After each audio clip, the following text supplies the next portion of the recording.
Indra, vamos a empezar contigo. ¿Nos puedes contar cómo nació Pinky Promise? Pinky Promise nació a raíz de una inquietud personal que yo tenía, que es, pues yo soy tapatía, ¿no? Y crecí en una familia conservadora, de hecho no tan conservadora como mi entorno. Y pues siempre sentí que el problema era que no nos hablaban suficiente sobre educación sexual. Entonces, pues creo que la sororidad que hacías entre tus amigas era como lo más importante para aprender a aceptarte a ti misma y tu propio cuerpo. Y de ahí pues decidí contar esa historia. Uh-huh. ¿Nos puedes decir como a grandes rasgos la historia? La historia trata de dos chicas que se ayudan una a la otra a hacerse un aborto y pasan pues una tarde de empatía y de una reciente amistad. Mi otra pregunta iba más hacia el final de tu corto. La traición final, y perdón por el spoil, la traición final de una de las niñas a la otra, pues es un enunciado contundente.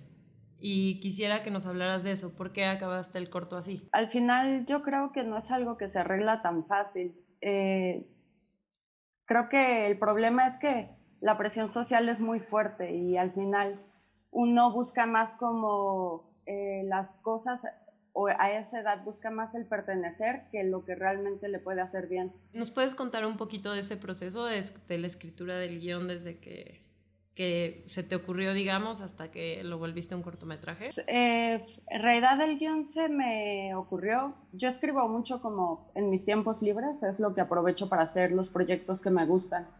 Y pues yo tenía como esta idea que quería retratar un poco como algo de lo que yo había experimentado en la adolescencia, ¿no? Entonces decidí enfocarlo a esto. Digo, la experiencia no directamente me pasó a mí, tiene más que ver con cosas que les pasaron a amigas o a gente que conozco, ¿no? Y pues simplemente fue fluyendo. Después lo platiqué, de hecho, con varias amigas de la infancia o gente cercana a mí, puras chicas, y pues simplemente platicarlo me ayudó como a terminar de encontrar las piezas que no tenía todavía. Muchas gracias, Indra. Y muchas felicidades. Gracias. Vamos a seguir con Angélica Romanini. Angélica, ¿nos puedes contar un poquito sobre cómo nació la idea de hacer un cortometraje sobre estos dos personajes en este entorno? ¿Qué querías contar, etcétera? Pues Dos Cactus surge por una experiencia personal, en este caso sí de un aborto inducido, y un descubrimiento que hicimos de la importancia hoy en día cuando se pasan por experiencias así como relacionadas con la vida y la muerte, si interrumpes, no interrumpes, qué está pasando, de reconectar con la naturaleza y que a veces estamos muy metidos en cuestiones sociales, morales, de lo que es correcto, incorrecto, y se nos olvida como la importancia de la vida y pues de que también nosotros podemos regenerarnos como la naturaleza, ¿no? Como seres vivientes, sintientes. Y que cuando conectamos como con ese estado natural, podemos regenerarnos como dos cactus y pues, seguir adelante. Y eso era lo que yo quería contar. Sí, justo la pregunta que tenía sobre Dos Cactus va un poco por ahí. En tu corto, la presencia de la naturaleza funciona como metáfora de varias cosas, ¿no? Las cicatrices en los cactus, la aridez del lugar donde esta pareja está, que de alguna forma es como un reflejo de lo que les está pasando en ese momento a ellos. Y luego el final en el que vemos estos dos cactusitos que ellos se llevan y que es como, o se puede entender como una suerte de reencuentro, ¿no? Entonces, ¿nos puedes hablar un poquito como eso, sobre el papel de la naturaleza en tu corto y cómo los procesos de metaforización que hiciste a través del lenguaje cinematográfico, ¿no? Sí, justo con mi actriz y mi fotógrafo fue un trabajo muy lindo porque hablábamos de cómo partir de como este encierro o esta nuble de emocionalidad y de no querer salir, de no poder relacionarse después de lo que le sucedió, ¿no? Por esta diferencia, esta fractura y como poco a poco al ir saliendo y conectando como con este paisaje, con esta presencia, ¿no? De plantas, de cactus, que aparte es una planta que es la que más rápido se regenera y que guarda agua en el interior justamente, y eso es lo que le permite como regenerarse rápido, ¿no? Y poco a poco, como al momento en que empiezan a salir y como no estar encerrados ni entre ellos dos mismos, ¿no? Algo les empieza a suceder, ¿no? Desde también el silencio y como pues la luz, la vida que está allá afuera, ¿no? Entonces de ahí empezamos como a partir cómo se cuenta, de hecho da esa sensación, ¿no? Parece que no pasa nada, que están ahí como en un limbo, que no se entiende bien qué les sucede, ¿no? Y conforme van saliendo y se van abriendo, ¿no? Hasta pueden como hablar al respecto y pasar a otra cosa, ¿no? Este, más o menos esa como Sí, la, sí, sí, sí, sí se entiende. Pues, Angélica, muchas felicidades y mucha suerte. Vamos a seguir con Verónica y hablar sobre Súbito. Súbito nace de una pregunta que yo me hacía de pequeña, que era si yo me iba a enterar de la muerte de mi padre cuando sucediera, que creo que es una pregunta que se hacen muchas familias que son la casa chica, ¿no? Sí. De un hombre. Entonces, bueno, de eso surge de las posibilidades que siempre escribo de las posibilidades que hay en la vida de otros y en la vida propia, ¿no? Y esa era una de las posibilidades que podría ocurrir en mi vida. De Súbito nos gustó mucho la manera en que trataste, tanto en términos actorales como en términos como de lenguaje, esta relación y esta manera en la que los niños entienden la muerte, ¿no? Este momento que la mamá le pregunta, ¿tú sabes qué es que alguien se muera, no? ¿Nos podrías hablar un poquito sobre ese tema, sobre la muerte desde el universo infantil? ¿Y cómo hiciste para retratarlo? Sí, creo que eh, justamente platicando con la niña, ella tiene una ausencia de padre y creo que me ha tocado ver cómo los niños la ausencia del padre la relacionan con la muerte, ¿no? Y creo que pasa mucho con los niños que sus papás no están presentes y que ellos lo relacionan con muerte, con ausencia, pero no entienden muy bien qué significa una ausencia permanente. Y creo que la madre en esta intimidad pues tenía que verlo como un juego, ¿no? Con ella, un momento íntimo y que no fuera un mal recuerdo. Eso era como algo que creo que pensaba al escribir, que creo que los recuerdos que tenemos de infancia se quedan según cómo te los cuenten o cómo los vivas. Entonces creo que por eso es que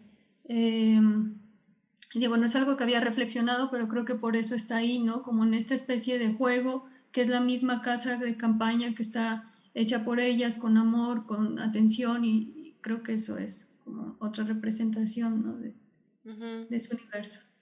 Sí, nos gustó también mucho, bueno, el trabajo con las dos actrices principales, con la mamá y la hija.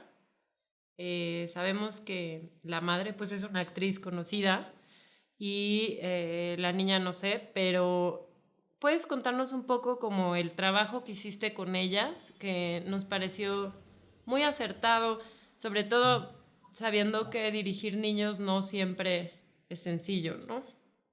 Uh-huh. Bueno, creo que se dio fuera pues, de la locación de los días de rodaje esta relación, porque yo a Francesca no la conocía, le llamé por teléfono y todo el trabajo fue a distancia, hablándole pues de las sensaciones que quería provocar con el corto y creando como un lazo previo a que ella viniera, ¿no? Para que también existiera confianza, y creo que también fue hablar con mi equipo para que generaran un ambiente para ellas pues cómodo, ¿no? Y la niña, Zoe, ella es hija de una compañera que es actriz, entonces su mamá me ayudó mucho también a lograr esto, ¿no? Como platicando acerca de lo que comentaba, de la ausencia de su padre, relacionándolo. La niña sola fue haciendo como conjeturas porque nunca le explicamos de qué se trataba el corto. Y cuando grabamos la escena, ella se sorprendió y dijo así como, o sea, estaba como realmente como conmovida, ¿no? Con lo que estaba actuando ella, y que al final lo entendió. Porque su mamá me pidió que no le dijera, ¿no? Por las vivencias que ella tenía, pero al final, pues bueno, fue inevitable, la niña entendió todo. Verónica, muchas felicidades, nos gustó mucho tu corto. Voy a seguir con Gabriela. Un poco hablando, digo, ahorita te voy a pedir que nos hables como de cómo nació La Boca del Diablo, pero ya que estamos hablando de niños actores, con Verónica, bueno, una de las cosas que a mí me pareció más acertada de La Boca del Diablo es precisamente el trabajo de esos niños que tanto cuando están con adultos como cuando están conviviendo entre ellos solos en estas escenas en la calle son completamente naturales, ¿no? Entonces quería preguntarte un poco sobre el trabajo con estos niños. ¿Cómo trabajaste con esos actores para que estas escenas fueran como tan eficientes en ese sentido? Un mes antes estuvimos haciendo unos talleres de un poco, no tanto de actuación, sino más bien para que se soltaran frente a la cámara, para que no voltearan a ver, ¿no? O sea, como ciertas reglas, y yo lo intentaba mantener todo como una especie de juego. Entonces, en el mismo grupo y en los mismos talleres se comenzó a generar la dinámica, y ellos mismos, a partir como de ciertas pautas que se les dio con el guión, también comenzaron a generar ellos un poco su personaje. Bueno, tu historia de una manera muy distinta a la de Verónica, pero también trata sobre cómo un niño enfrenta el mundo adulto, ¿no? Y enfrenta la realidad adulta y la violencia que lo rodea, pues que por ahí puede estar probablemente encarnada en su hermano mayor, ¿no? Y pues toda la metáfora de la cueva y de la maldad y del diablo como cerca de ahí.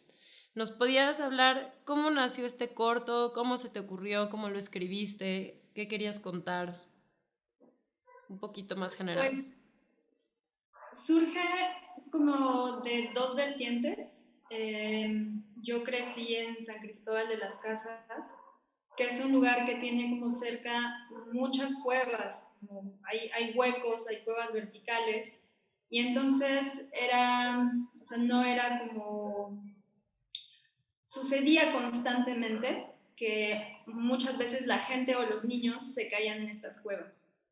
Y entonces, como que había largos periodos, bueno, varios días de periodos de rescate, donde la narración sucedía a través de la radio, ¿no? Entonces, por un lado, surge como de esta narrativa de la cueva y del significado que tiene la cueva aquí. Y por el otro, encontré una nota de un espacio en Guerrero que se llama La Fosa Meléndez, que también es una cueva vertical y que durante mucho tiempo ha servido como un tiradero de cuerpos. Entonces, eso a mí me llamó la atención, porque además estaban en un proceso como de volverlo un lugar ecoturístico, un parque ecoturístico donde se pudiera hacer rappel. Y entonces me generó una especie de conflicto esta dualidad del espacio, donde es un lugar donde suceden cosas terribles, justo, donde van a tirar gente, donde la desaparecen, pero por el otro lado también es el terreno de juegos de los niños del lugar, ¿no? Por último, Nicolás. Nicolás, ¿nos puedes contar primero cómo nació Vive el Pueblo, cómo se te ocurrió contar esta historia, cómo fue escribir este guión particular. Claro. Por lo que vi, bueno, en los créditos haces un agradecimiento a Pasolini. Sí. Y si mal no recuerdo, tu corto tiene un montón de, bueno, quizás son cosas que yo vi, un montón de ecos a otras películas y a otros realizadores, un poco siento como a manera de homenaje. ¿Podrías hablarnos, bueno, sobre cómo nació este cortometraje y también cuál es la relación que tiene con influencias de otros cineastas este corto? Claro. Empiezo, si no te molesta, con la segunda. Sí.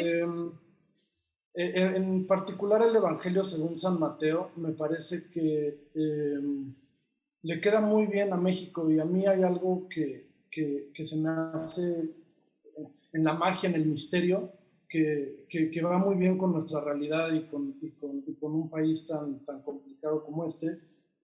Y me parecía que la mejor forma de insertar sin quererme meter tanto en un tema social, y creía que la mejor forma de insertar estos elementos era con magia y también un poco con el catolicismo y con estas creencias que están muy arraigadas, siento, en nuestro país. Me parece que estos rituales, que son casi, bueno, para mí son rituales, vienen de sentimientos que como sociedad no podemos sacar. En México, pues como conocemos el país, pues tan complejo y tan injusto y tan inseguro y con tantas cosas, que a mí me parecía que una cosa colectiva así llega a ser muy terapéutica y catártica, y después de que pasa, por lo menos hay un sentimiento colectivo pues de paz o de justicia en un lugar donde nunca la hay. Entonces me interesaban como esos sentimientos, la masa, la gente pues, en conjunto, y eso más o menos era. En ese sentido, ¿cómo fue trabajar con la gente de ahí, o sea, con no actores? ¿Nos puedes contar un poquito más? ¿Hay alguno de tus personajes que sí sea un actor o todos son personajes que Sí, viven ahí? hay dos actores. Uno es el que es el asesino, porque creía que tenía más riesgos pues de poder hacerlo mal, y no quería meterle mucha presión a alguien de ahí. Y todos y el ángel, pero todos los demás son gente del pueblo.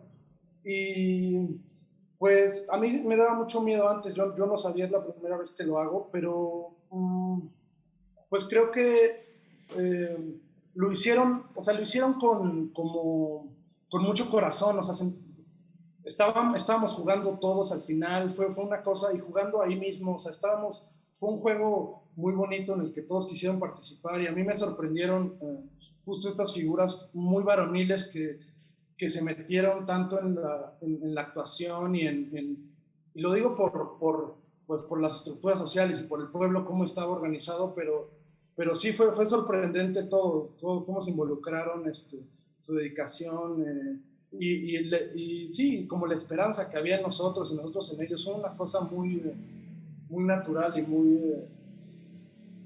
es que estas palabras sí suena como a mombo jumbo, pero sí, yo lo concibo más como magia, como algo, como misterio, como algo que se juntó por casualidades, no sé, mayores a mí, y que agradezco que se haya podido. Nada, pues muchas felicidades porque nos Muchas gustó gracias. mucho tu corto. Muchas gracias. Gracias, chicos. Muchísimas gracias. Muchas felicidades otra vez. Gracias por su paciencia en esta odisea virtual que ha sido, y nos vemos en Morelia. Les agradecemos mucho su tiempo.